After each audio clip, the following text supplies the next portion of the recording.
akademisi Al-Quran dan dakwah di media sosial. Kalau gitu langsung aja kita sambut narasumber kita pada pagi hari ini, yakni Bapak Wildan Iwaduddin MA. Boleh aja. Aman ya? Oke. Ente merekam diri ente sendiri. Iyalah. Baik. Bismillahirrahmanirrahim. Assalamualaikum warahmatullahi wabarakatuh.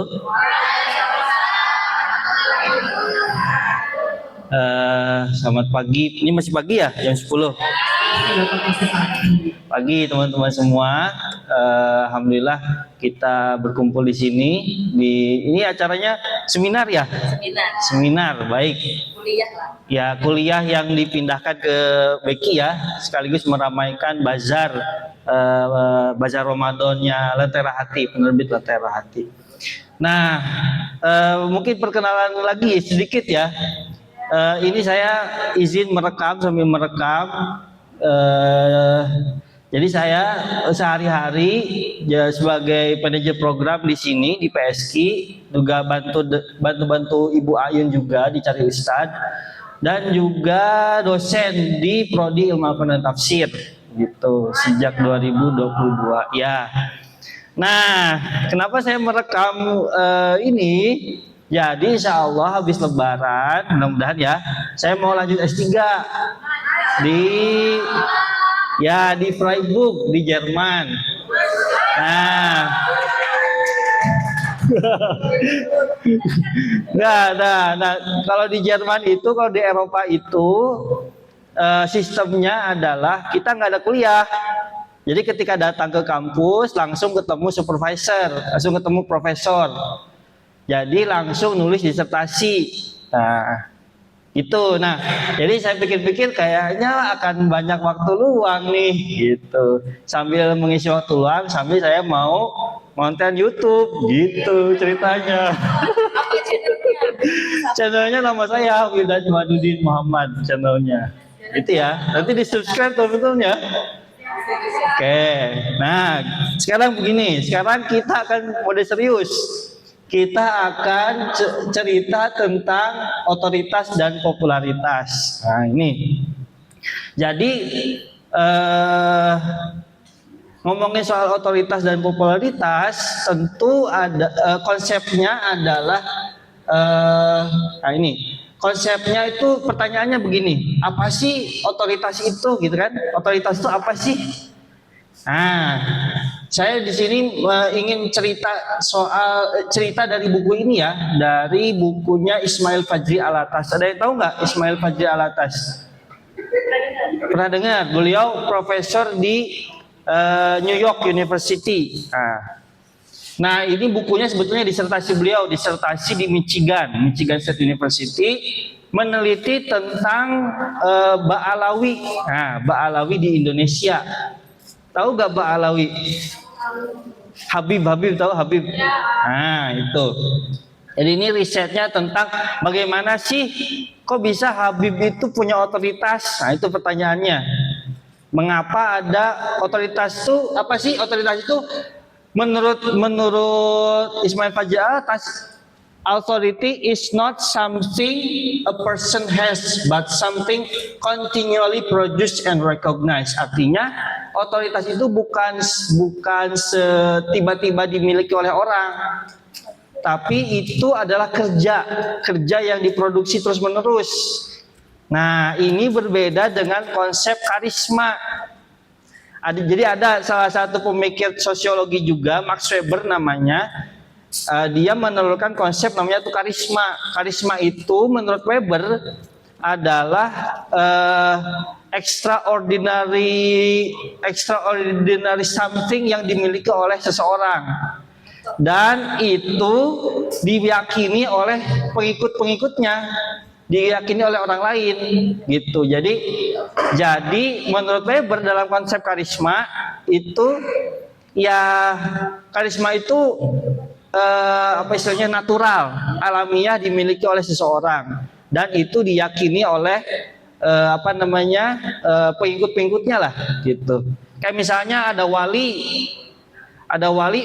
orang-orang yang meyakini itu wali, ya itulah yang disebut karisma dalam konsep Weber. Nah, di sini Ismail Fajri Alatas itu menekankan sesuatu yang berbeda. Jadi menurut Ismail Fajri Alatas itu dia memperkenalkan konsep articulatory labor. Di situ ada kan ya. Articulatory labor itu tahu nggak?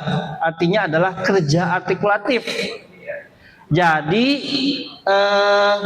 menurut Alatas dia ingin menekankan bahwa otoritas itu sesuatu yang diupayakan gitu melalui kerja-kerja. Nah, kerjanya itu apa sih dalam konteks bagaimana seseorang figur itu menghubungkan prophetic past itu prophetic past itu pokoknya pesan-pesan Nabi di masa lalu kepada komunitas yang saat ini. Nah, gitu. Belum selesai. Nah, menurut Alatas ada 4 hal yang ditekankan dalam konteks articulatory labor. 1, itineraris, perjalanan. Nah, 2, politics, bagaimana seseorang itu berkaitan dengan politik. Ketiga, infrastructure, dan yang keempat, genealogi. Nah, saya ingin ngambil contoh yang lebih kebayang. Jadi salah satu sampel yang dibuat oleh Alatas itu siapa? Tahu nggak? Belum pernah baca ya? Habib Lutfi bin Yahya tahu? Nah, bukan sampel ya. Jadi Ismail Fajri Alatas itu memotret bagaimana Habib Lutfi itu memaintain otoritasnya. Jadi itinerary itu perjalanan. Dia melihat bagaimana sih Habib Lutfi itu menjadi sekarisma pada masanya ya, pada masa buku ini ditulis. Jadi Habib Lutfi itu melakukan perjalanan gitu kan, terkenal kan beliau ngomong sama orang Sunda bisa bahasa Sunda, ngomong sama orang Jawa bisa bahasa Jawa, ngomong sama orang Minang bisa bahasa Minang, kayak gitu. Jadi sesuatu yang itineraris diupayakan. Kemudian Habib Lutfi juga engage dengan politik. Bagaimana misalnya ketika acara-acara yang dilakukan oleh Habib Lutfi di Pekalongan itu melibatkan juga TNI, misalnya polisi dan seterusnya. Dan juga berkaitan juga dengan figur politik ya. Infrastruktur itu sesuatu yang dibuat oleh Habib Lutfi, misalnya Kanzus Sholawat, ada organisasinya gitu ya, material, organizational, and conceptual system. Nah, kemudian yang terakhir genealogi itu ya silsilah keturunannya Habib kan punya silsilah keturunan keturunan kepada Nabi lah gitu, ada silsilah riwayatnya, dan juga transmisi sufi gitu.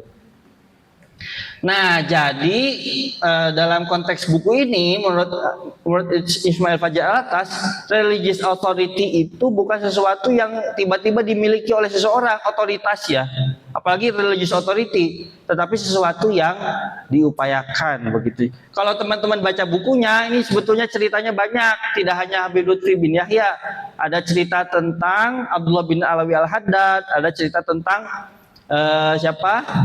Ahmad bin Al-Atos tuh, pokoknya Al-Atos adalah Syekhut Ta'lim lah gitu. Jadi banyak ceritanya, termasuk Pangeran Diponegoro. Nah, bagaimana mereka ini membangun otoritas dalam konteksnya masing-masing. Begitu. Nah, kira-kira itu religious authority itu ya dalam konsepnya Al-Atos itu seperti itu kira-kira gitu. Nah, itu. Kebayang nggak apa yang disebut otoritas, apa yang disebut religious authority, otoritas keagamaan, kebayang nggak? Menurut ini ya, menurut Alatas ya. Lanjut. Nah, sekarang popularity itu apa? Popularitas itu apa? Dan bagaimana bagaimana popularitas itu diukur? Nah, lagi-lagi menurut buku ini bukunya hasil konferensi kemudian dibukukan, jadi banyak chapternya itu masing-masing penulisnya ada gitu. Tetapi secara umum menurut buku ini populer itu bisa dibagi menjadi 2. Satu, likability atau social acceptance. Yang kedua itu visibility, prestige base. Nah, yang pertama itu diukur dengan, jadi ceritanya itu ada peer ya. Peer itu maksudnya tuh, tahu gak peer teman-teman? Nih teman-teman, ini satu kelas ini peer nih. Peer itu apa ya istilahnya ya? Seleting gitu, ya sepantaran seumur. Kalau misalnya di sekolah, oh peer schoolnya tuh berarti yang satu angkatan, agak gitu-gitu. Nah, kemudian ini kan pendekatan psikologi. Jadi mengukurnya itu di survei. Surveinya itu pertanyaannya dua. Satu, siapa yang kamu sukai, like most and like least. Siapa yang paling disukai, siapa yang paling tidak disukai. Nah, yang kedua diukurnya itu most popular and least popular. Siapa yang menurut kamu paling terkenal, siapa yang menurut kamu paling tidak terkenal, tidak menonjol begitu. Nah, di sini kelihatan, oh ada yang itu tidak terlalu populer tapi dia disukai, ada yang itu populer tapi antara yang haters sama yang loversnya itu mirip-mirip. Nah gitu. Nah itu dua hal yang berbeda gitu. Nah makanya popularity adalah peer ascribed status and visibility, not the same thing as being well liked. Jadi popularitas itu tidak sama dengan disukai gitulah. Ada orang yang populer tapi banyak hatersnya juga ada. Nah dalam konsep ini, jadi apa yang perlu kita sadari bahwa popularitas itu tidak semata-mata berimpact pada keuntungan, tapi juga harus aware dengan negatif side-nya gitu loh. Paham nggak di sini? Gitu. Nah, menurut buku ini juga populer itu juga ada tiga hal. Ada emergence itu artinya kemunculan seseorang yang populer itu juga perlu modal. Nah, modal populer itu emergence-nya itu apa aja sih? Nah, satu, ketika dia sudah muncul kemudian maintenance, harus di-maintain. Popularitas itu harus di-maintain. Kalau tidak di-maintain ya akan hilang. Dan yang ketiga itu tadi consequences, ada konsekuensinya yang harus ditanggung dalam konteks popularity. Nah gitu, paham nggak terkait dengan popularitas? Nah, kira-kira gitu ya. Ada tadi religious authority dan ini popularity in the peer system. Oke, lanjut. Nah, sekarang kita masuk ke mungkin berkaitan sama teman-teman di sini ya. Ini KPI kan ya? Nah, ini berkaitan sama teman-teman. Harusnya itu ya. Pernah baca buku ini nggak? Nah. Oke, ini adalah buku Inaya Rahmani. Dia dosen UI. Nggak tahu jurusannya media atau apalah. Pokoknya ini salah satu buku yang cukup terkenal. Saya tahu ini mungkin S1 kalau nggak salah, apa S2 gitu ya. Mainstreaming Islam in Indonesia. Jadi dia meneliti bagaimana kemunculan televisi dan kaitannya dengan program keislaman di televisi tahun 2000-an. Gitu. Jadi dia memotret pola program-program religi di TV di tahun 2000-an. Nah, gitu. Tahun 2000-an ya. Menurut hasil analisanya Inaya Rahmani, ini dia disertasi di Australia, saya lupa kampusnya. Islamic visibility is driven by commercial, not religious force. Jadi menurut si Inaya Rahmani ya, program-program keislaman yang ada di televisi itu muncul driven by commercial, itu muncul karena ada komersial tuh, karena ada sifatnya itu keuntungan. Oh, ada keuntungan pasar di dalam program-program religi, maka itu muncul. Jadi bukan atas nama agama, paham nggak? Jadi maksudnya orang-orang yang menjalankan program televisi itu nggak mikirin agama, nggak ada kepikiran agama sama sekali. Mereka ingin mendakwahkan Islam, nggak ada. Mereka hanya fokus pada fokus pada keuntungan aja. Oh, ada pasarnya nih, ada marketnya. Muncullah program-program televisi itu, religi itu, gitu. Nah, the Muslim middle class is the key audience. Jadi Muslim middle class itu maksudnya di sini lebih luas ya. Maksudnya itu adalah keluarga-keluarga yang punya TV di rumah. Nah, dia bisa mampu beli TV, punya TV tahun 2000-an. Oh, berarti dikategorikan sebagai middle class. Jadi sangat fluid ya definisi middle class-nya. Nah, menurut Inayah Rahmani dalam hasil analisanya, konten-konten keislaman yang muncul di televisi itu tends to center Javanese and urban Islamic norms, exclude ethnic religious minorities and maintain harmony. Jadi sangat berbasis Jawa sentris. Acara-acara TV di swasta itu ya, ada Indosiar, disebutlah gitu ya, nama-nama TV swasta yang memunculkan konten-konten keislaman itu sangat Jawa sentris dan sangat urban Islamic, norma-norma Islam perkotaan lah gitu. Nah, di sini ya, television turns Islam into an entertainment commodity. Jadi televisi dalam konteks ini tahun 2000-an sampai 2010 itu sekitar setahun itu menjadikan Islam itu sebagai sesuatu komoditas entertainment.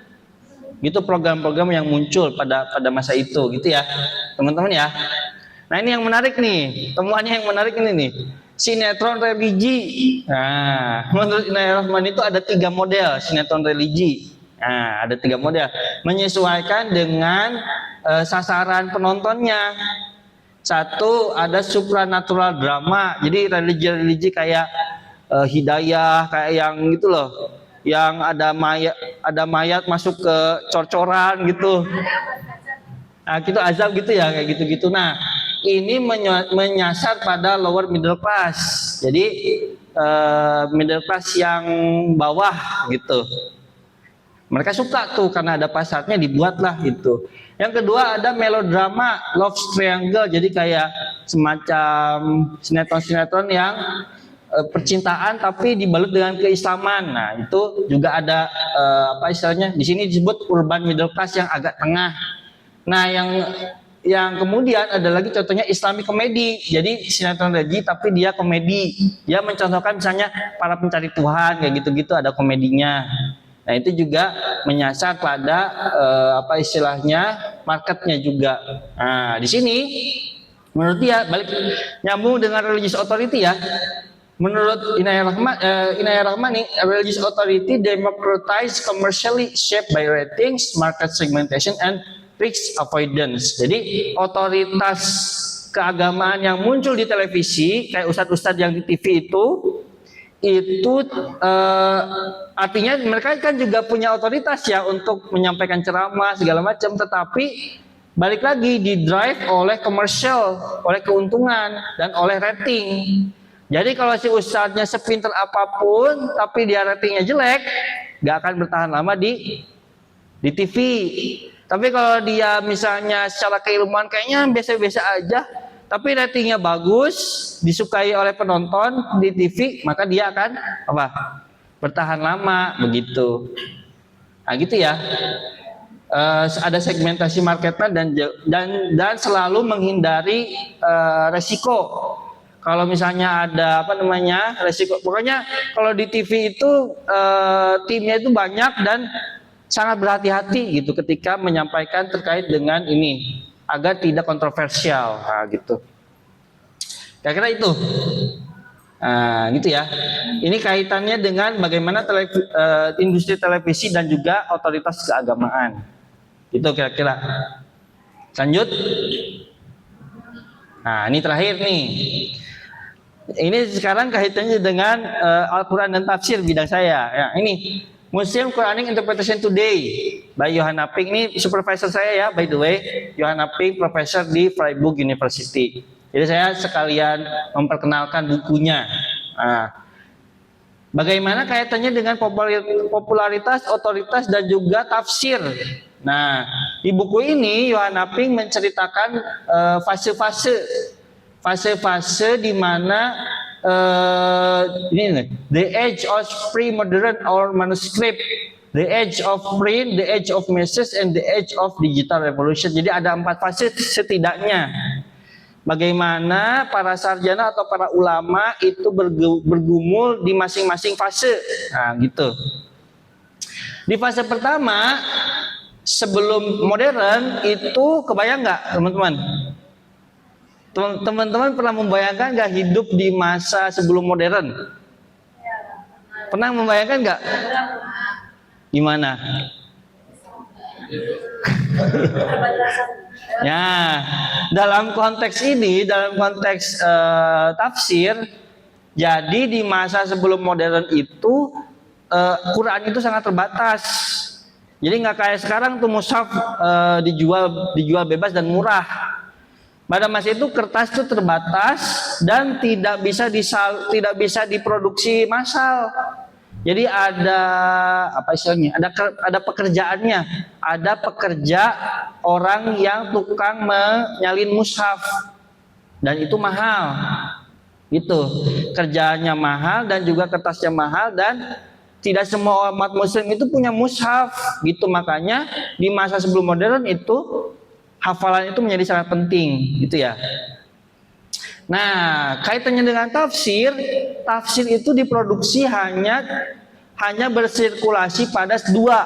Satu pada madrasah itu artinya pusat-pusat keilmuan gitu ya.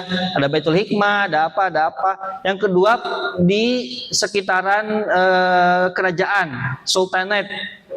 Jadi kalau misalnya kekhalifahan apa, nah biasanya punya ulama-ulamanya tuh. Jadi tafsir itu diproduksi ya atas biaya dari sultan. Misalnya sultan itu membiayai si ulama untuk udah kamu membaca dan menulis saja gitu. Jadi tidak semua orang bisa menjadi ulama gitu. Nggak kayak sekarang lah gitu. Dimana akses terhadap ilmu itu mudah gitu ya. Nah, di masa itu tafsir juga Quran itu sangat terbatas. Jadi tidak kayak kemudian lanjut ke ini lah. Lanjut the age of print ketika ada mesin cetak. Nah, di sini kemudian yang tadi kan sangat lokal ya, sebelum masa sebelum istilahnya cetak itu kan sangat lokal. Artinya ulama itu perlu perlu bermigrasi. Kalau dia misalnya kayak misalnya Imam Syafi'i dari Baghdad ke Mesir misalnya kan bermigrasi tuh. Dia membawa buku-bukunya, membawa murid-muridnya, jadi sangat lokal gitu. Nah, ketika masa cetak, kemudian ada media massa itu yang dicetak gitu loh, kayak koran, majalah cetak. Nah, itu sudah tersebar dan istilahnya tafsir pun kemudian bisa dicetak dengan massal. Jadi sudah penyebaran Quran dan tafsir itu semakin luas dibanding masa sebelum cetak. Nah gitu. Kemudian ada lagi masa radio dan televisi. Nah ini semakin luas lagi gitu. Nah kemudian terakhir masa digital ini semakin luas lagi. Nah kaitannya dengan otoritas tadi, nah ini kaitannya dengan otoritas nih. Kalau di masa the age of manuscript, otoritas itu ya pada si ulamanya, tidak bisa dilepaskan, gitu kan? Jadi orang mau belajar itu ya harus ketemu sama ulamanya, gitu loh, tahu nggak? Harus ketemu sama ulamanya. Nah di masa cetak nggak lagi, karena buku-buku kan sudah dicetak dan sudah bisa disebar kemana-mana. Jadi orang itu bisa cukup dengan membaca bukunya. Misalnya di Indonesia nih Buya Hamka misalnya terpengaruh oleh tafsir Al-Manar Muhammad Abduh sama Rosyid Ridho karena tafsirnya sudah masuk ke Indonesia gitu. Jadi orang itu belajar itu gak harus misalnya pada masa itu ya, karena keterbatasan segala macam. Nah itu penyebaran ilmu dan tafsir itu sudah semakin luas. Nah di masa radio dan televisi itu semakin meluas lagi, dan otoritas pun nanti saya jelaskan di bawah ya. Otoritas pun menjadi semakin tipis. Artinya begini, artinya deh. There are two kind of authority di masa digital terutama ya. Ada scholarly authority based on mastery of tradition. Otoritasnya itu ya karena dia punya ilmu, karena dia apa istilahnya ya keilmuannya mumpuni. Ada popular authority, otoritasnya tuh karena dia populer, based on digital reach and emotional correction, karena dia pinter ngomong gitu loh, pinter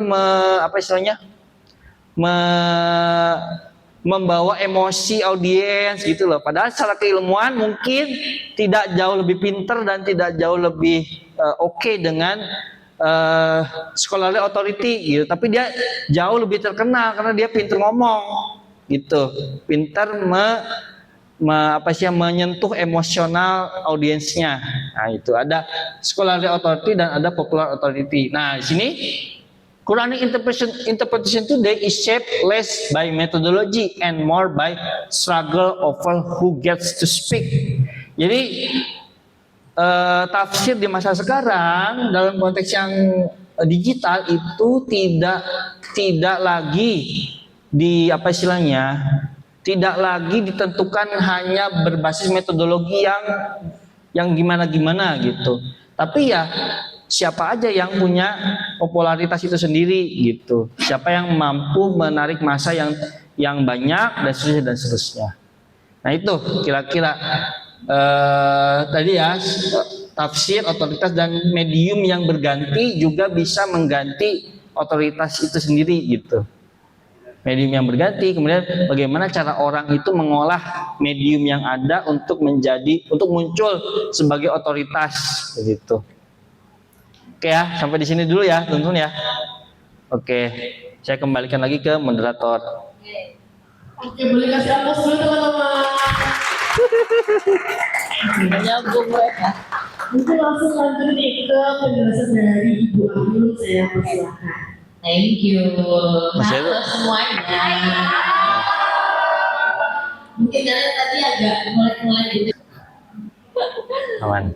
Ya, tadi 3 pertanyaan ya dari siapa tadi? Lili, Feby sama Jihan. Ya.